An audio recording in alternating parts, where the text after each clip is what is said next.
What is a secret that could get you in serious trouble if it came out? I flooded the hotel on a field trip for school as I turned on all the taps in the men's bathroom and didn't understand why they weren't working. I found out later there was a 10-minute cut-off of water supply during that time, but forgot to turn off the taps after turning them all. Coincidentally, a few of the taps had plugs in them that I hadn't noticed at the time. This caused 2 floors to suffer a lot of water damage, including the girls' dorm, which would cost a lot to fix. I guess this is why public places moved to push taps rather than manual. Only one person knew I'd entered that bathroom during the time period, and he kept quiet as the teacher grilled everyone.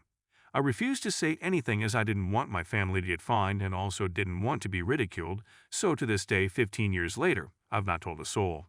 Except Reddit now lol. Edit. I did not expect this to blow up the way it did. Thank you everyone that said amazing words and sent hopes that we won't get in trouble for what we did. Some have mentioned how it's not unprofessional, and I truly agree. However, I'm not allowed to even let her know my fiancé or where I live on top of letting her in my car. I agree I did the right thing, but coming from a management/state and everything, it is considered unprofessional. Thank you everyone. I take care of an older lady through a home health company that is not there for the clients. I called my office and they said they would make a note of it. A fucking note. This lady was extremely sick one day and I drove her to urgent care. She's not allowed in my car and technically I should have called 911, but she lives extremely far from any hospital. It would have been at least 90 minutes before anyone actually showed up, so I took her. The following week she wasn't doing any better and she fell 5 times in a couple of hours. I contacted my office to let them know again. Same response. So I packed her an overnight bag, took her dog, 13-year-old Chihuahua who gets along with my 13-year-old Chihuahua, to my apartment, and we went to urgent care with me in the room with her so I could advocate for her. Once urgent care was done, they didn't do crap this time, and she refused the ER. But she wasn't as dizzy.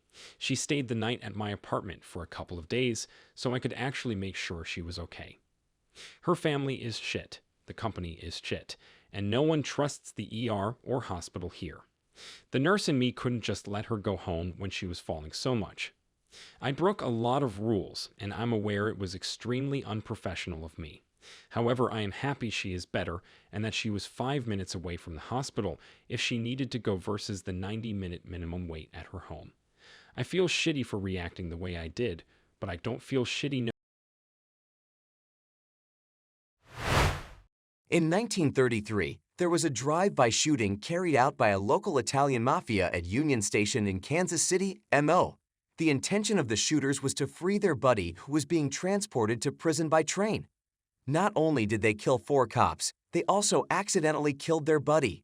All the shooters were caught, but the getaway driver was never caught, nor identified.